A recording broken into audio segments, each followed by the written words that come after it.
assistant. Good. That's good. Are we ready? Everybody where they want to be? Yeah, you bet. All right, well, welcome to Draper City. We are glad to have all of you here, and this is an important opportunity to talk about some really serious, important stuff. We're very grateful for Senator Romney as well, and his willingness to step in as our representative and look out for us and really deal with what we think and all of us know to be a very serious situation, not only this year but always with the way our forests have been managed over time and the way things have gone.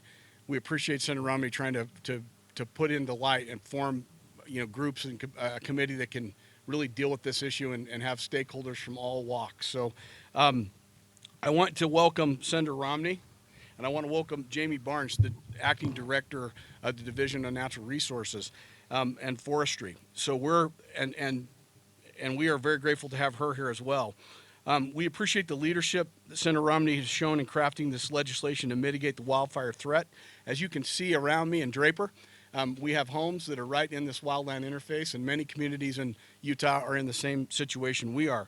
Our entire state is in the driest phase it's been in since 1895, and it's not getting any wetter. So we're heightened awareness for this. Senator Romney's plan is a long overdue and much needed plan to address fire mitigation practices, rehabilitation of our forests and grasslands in Utah. It's a common sense approach which would elevate local leaders and make sure they have a seat at the table with the federal partners to assess and make recommendations on wildland fire mitigation and land maintenance in order to prevent future wildland fires from becoming catastrophic disasters. We look forward to working with Senator Romney and our state partners. You can see behind me, we have our great Draper City Fire Department.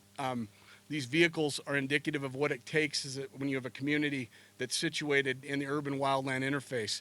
These vehicles are expensive. We have to have them because of the nature of our community, but we're grateful to have them. We're grateful for these fine firefighters behind me. They're the finest firefighters in the country. They go around the country. They go anywhere they're asked to help our sister states, our sister communities. We haven't had any fires in our community yet this year, and I use that term yet because I think that's just the operative term. But I'm grateful to these fine men and women that we have working for us.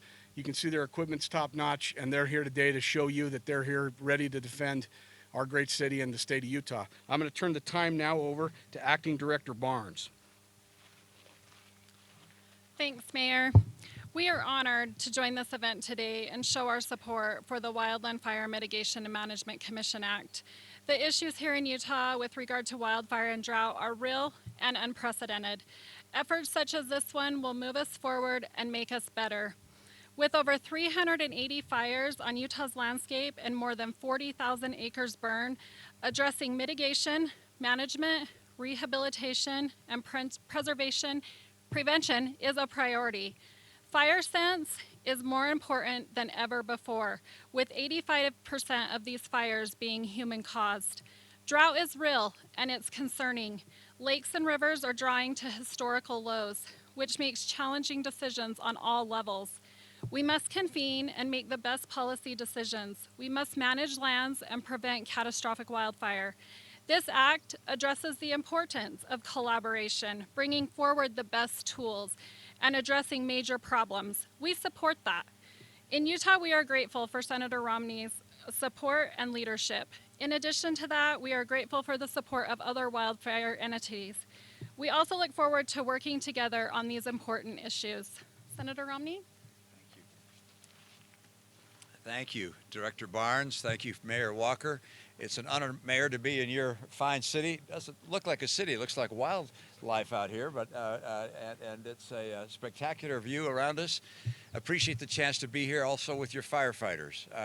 We've had a lot of fires already in Utah, and thanks to the work of the men and women in the fire departments that we're seeing here today and others around our state, the great majority of those wildfires have been kept to under 10 acres, but now and then they get away from us. And as you know, some 40,000 acres have already burned in Utah this year, and a lot more are likely to burn in Utah this year. Hopefully not here in Draper, but our state is dry, and we keep seeing bigger fires and conflagration that is daunting and dangerous. Lives have been lost, structures have been lost, businesses have gone out of business because of fire. And we keep doing things the way we've done them in the past without recognizing that the world has changed. It's getting drier in the American West. Our state's getting drier. The fires are becoming bigger. The loss of life is more significant. And continuing to do the things the way we've done them in the past doesn't make a lot of sense. And that's the reason that Senator Kelly of Arizona and I have introduced a piece of legislation to create a commission which will be focused on mitigating the effects of fires and preventing them from happening and getting them out when they begin, so they don't become the kinds of conflagrations that lead to loss of life and structures. So what are we going to do? Well, we are going to have some federal folks involved. We'll have the Secretary of Agriculture, the Secretary of the Interior, as well as the head of FEMA. They'll oversee this commission. It consists of some 25 people. 8 will be from the federal government with expertise in dealing with matters of this nature, and 17 are going to be from local communities and states. Not all in the government, some outside of government, but it's bringing together experts in how you mitigate circumstances that could lead to fire, how you can put out fires in a hurry so they don't become major conflagrations, and how you can respond to fires after they've occurred. So it's an attempt to say, well, frankly, we can learn from some others. The folks in Australia did this. They put together a commission and said, what can we do differently than we've done in the past to recognize that the climate is changing? It's getting hotter and drier. How do we protect our lands and our people in this new circumstance? So this group is going to come together. They will work for a year. They've been tasked in a number of areas. One, how to prevent fires, how to get them out faster. One is to take an inventory of our aircraft, for instance, and to decide how many more aircraft do we need, of what kind. Helicopter, fixed wing, where should they be stationed? How should they be called upon? These are the kinds of issues specifically they're being asked to address. Because what we found is that the policies of the past are hung up by the fact that we have land owned by different folks. Sometimes one department of the federal government takes responsibility for land. It might be Interior. Another time it's the Forestry Department. Other times it's state land, private land. Each has different rules and regulations, and we don't get a coordinated, comprehensive approach to preventing fire. So the focus of this commission is to make sure that we have a comprehensive strategy for preventing fires from occurring to the extent possible and also getting them out as quickly as possible. So I want to thank the governor. Governor Cox has done a superb job bringing attention to this issue across the state. He, as well as our legislature, has focused on this area, and mayors and firefighters have done a terrific job knocking down the fires so far this year. But it looks like it's going to be a tough year. I'm afraid that given the climate that we have right now and the low level of moisture in our living organisms, that we're going to have a real tough season. And so we're going to have to take advantage of this circumstance to get Congress to put together this commission, to give it the funding it needs, and to use the resources we have to finally be able to effectively address this problem. I'll just note one more thing here, and that is that, as you know, Republicans and Democrats in Washington are working on a compromise with regards to infrastructure. One aspect of what we've agreed to is $42.5 billion to go to something known as resiliency.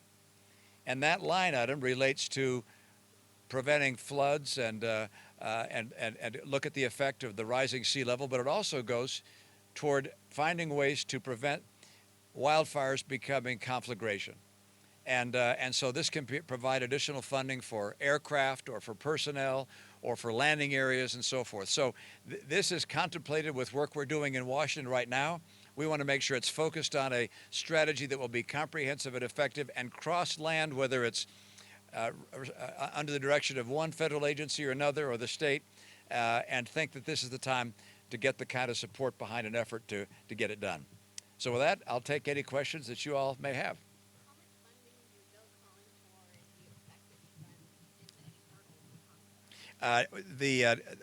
It's in the millions of dollars, not in the billions of dollars. That's basically the responsibility of a staff to help support the 28 people that will be part of the commission. But the real money comes with purchasing the equipment, which will be called for through the work of the commission. And that will draw on the $42 billion, which is in the resiliency line item of our infrastructure fund. You got another question there mixed in? Any hurdles? Everything in Congress runs into hurdles.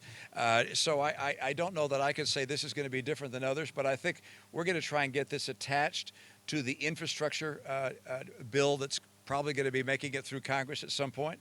And the fact that we have Mark Kelly of Arizona supporting it, and I didn't mention John Curtis, he's filed the same legislation in the House, so it's being introduced in both houses. I think we have got a good shot to actually get this done. Look, we got people across the American West for whom this is a real issue. And we saw some of the tragedies in California over the last couple of years. So whether you're Republican or Democrat, you know this is an issue we've got to tackle. And putting together a commission of people that crosses the various boundaries of government agencies and across the state and federal boundary, that's got to happen if we're going to have a comprehensive approach to dealing with wildfires. Yeah. Senator, what are you hearing on a national approach, things that we're doing wrong, things that maybe we've historically done that maybe we need to reevaluate? Well, I'm not an expert in this, but as I talk to firefighters like those that are standing behind us here today, there are a number of things that I've heard across our state in particular. They note that, for instance, we might have a desire for a controlled burn, that we recognize that there's an area with a lot of fuel that we need to knock it down to get a controlled burn. But by the time we can get the permits necessary to actually carry out the burn, the rain is gone, it's now super dry, and you have the potential of creating a major fire. So we can't carry out the controlled burn. It takes too long to get approvals for controlled burns, for instance. So that's why we haven't had the kind of activity in that regard that we might need. Secondly, we have forests across our state where we got lots of dead wood just standing there, which will burn like crazy and will burn at such a hot temperature that the ground won't be able to grow anything for a decade or more. So we have to have a better policy and strategy to deal with dead wood. Cut it out, put it through a chipper. We can use it for commercial purposes, but we haven't been able to get our act together in that regard, in part because we're not willing to give long-term contracts to loggers and to sawmills to be able to use the lumber. So these are the kinds of things that we're hearing from firefighters that say, you know, we need to move on these fronts. I'll mention one more, and that just relates to aircraft. I don't think we have enough fixed-wing aircraft. Those are the big DC-10s that fill their belly full of water or fire retardant, flame retardant, and they're not located or stationed around our state ready to go. So if we have a major fire that breaks out, they can't knock it down when it's 100 acres. We have to wait until the federal government jumps in later, and at that point it's thousands and thousands of acres. So having more aircraft located in states where there's a higher risk makes sense to people like me. I'm not a firefighter, but those are the kinds of things that I've heard from people who are. Senator, there are people right now, like they are saying, we need help not in a year, not in 2 years, right now. First question, what does this do now, if anything? And second, if people are saying, this is another commission, we're going to study this some more, this is paralysis by analysis, how do you respond? Well, first of all, you have to have a group that comes together to say what federal regulations and divisions of ownership of land is getting in the way of doing what we need to do to actually fight wildfires. And that can only come by bringing people together and laying out what those issues are and resolving them. And that happens from time to time. There have been commissions that have been effective and others that haven't. But we've got to put together a comprehensive strategy and knock down the regulations that are keeping us from actually doing a better job fighting the fires and preventing fires by the way we manage our forests and our land. That has to happen. It hasn't happened in the past, and as a result of that, we're more vulnerable today. And I wish I could tell you that by virtue of having made bad decisions in the past, we're not more vulnerable today, but we are. The fact that bad decisions continue to apply has meant that we as a society are more vulnerable. And that's just the reality. I can't say one thing with regards to our wildfires, and that's this. The firefighters have been knocking them down pretty darn quickly and have kept them from becoming major conflagrations. But don't forget, as Director Barnes indicated, some 80 to 85% of the wildfires in our state are caused by humans, human activity. So if people are really concerned about wildfires, as I am, then they have to talk to their kids and their spouses about making sure we don't do anything that has the potential of creating a wildfire, particularly in a year like this when it's hotter than it's been in 100 years.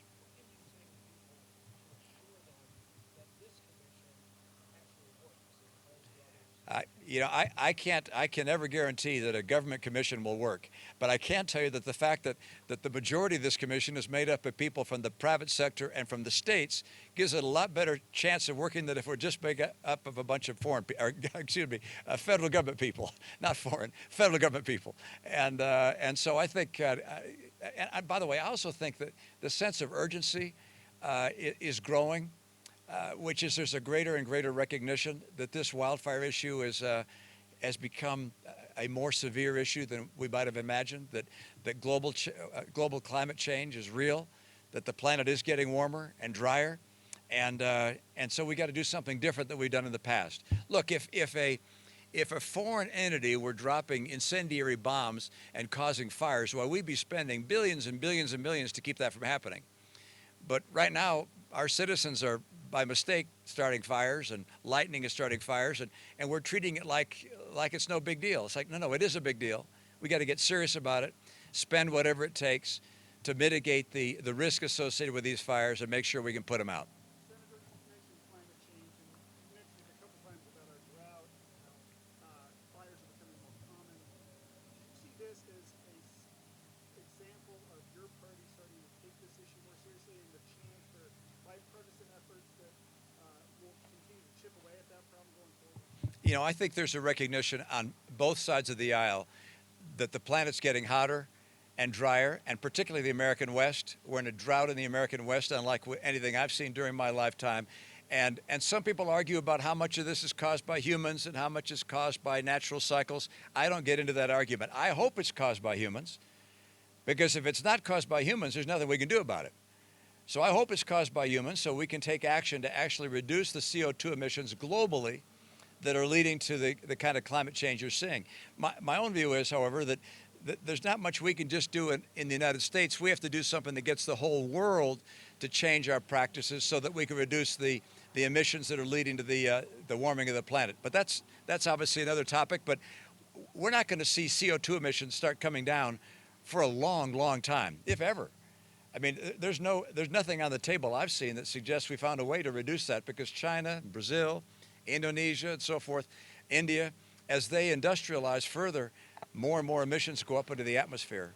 So we're going to be dealing with this reality for some time to come, and we got to get serious about it. Do you think there should be a ban on fireworks in the state? I'll leave that up to the governor and as to what he thinks is the right thing to do, and the elected officials. I know cities and towns can make their own decisions in that regard.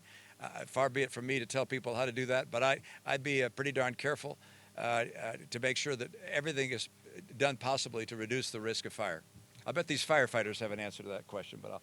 Do you think that infrastructure bill will definitely pass? I mean, obviously you're a part of negotiations. There's been some progress there, but it's a tough road.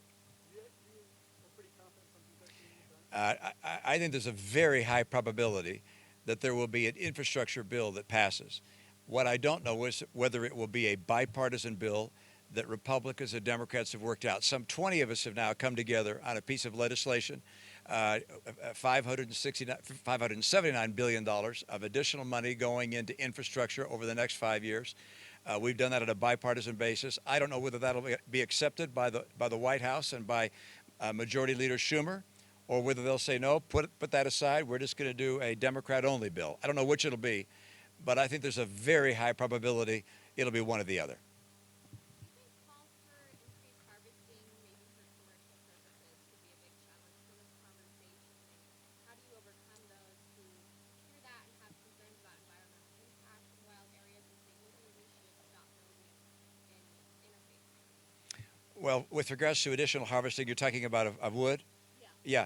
Yeah. Well, having dead trees stand in our state forests and our national forests presents an enormous danger for wildfires.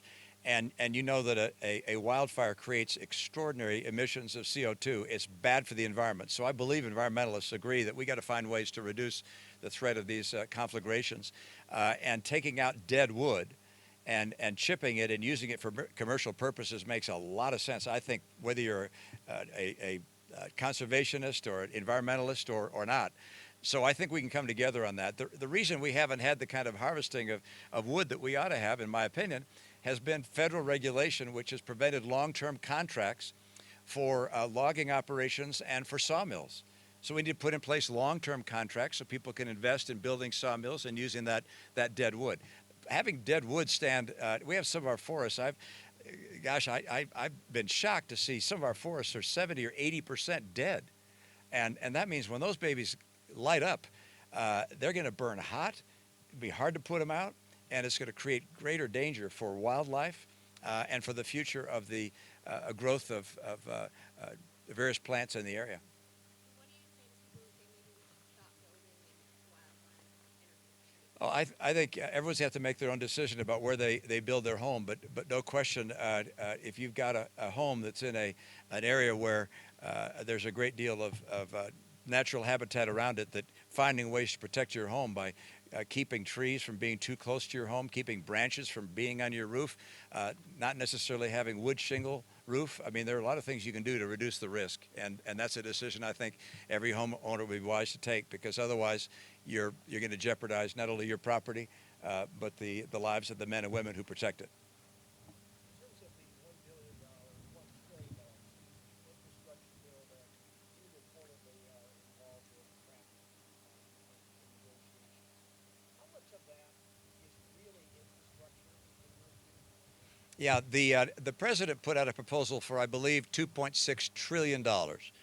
And that includes a lot of things. It includes child care, senior care, pre-K, community college, and so forth. So he's got a lot of stuff in there. And he defines infrastructure in, let's say, innovative and creative ways. Traditional infrastructure is about 30% of that $2.6 trillion proposal. The bill that Republicans and Democrats have worked at a bipartisan basis to craft is entirely normal physical infrastructure. It's $579 billion.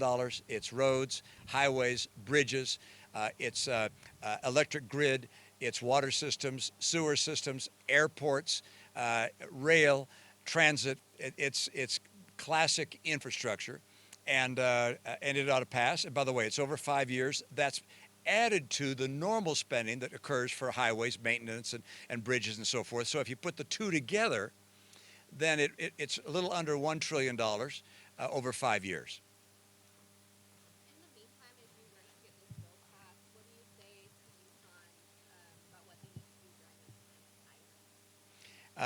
fire? I would say to our fellow Utahns that this is a time for us to be very careful about any kind of fire or anything we might do that might lead to a fire, a wildfire of one kind or another, whether that's fireworks or campfires or the like. And I'd also say that we ought to make a very special effort to check around our homes and make sure that we've removed the kind of fuel from the presence of our property that could lead to our home being engulfed in flames. I'd also learn where my evacuation routes are, depending on where you might live. But if you're in an area surrounded by natural habitat, you might find ways to make sure you can get to safety if that happens. Those of you who've been around wildfires recognize they can move very quickly and can jump great distances. So you want to make sure that you're in a safe position. Thanks, guys. Good to be with you. And you can stay out here all day and get a little suntan, from what I can tell. It's another warm day. And is that dust down there? Is that dust or is that smoke from Idaho coming our way? Do you know? I don't know. No answer. Thanks, guys.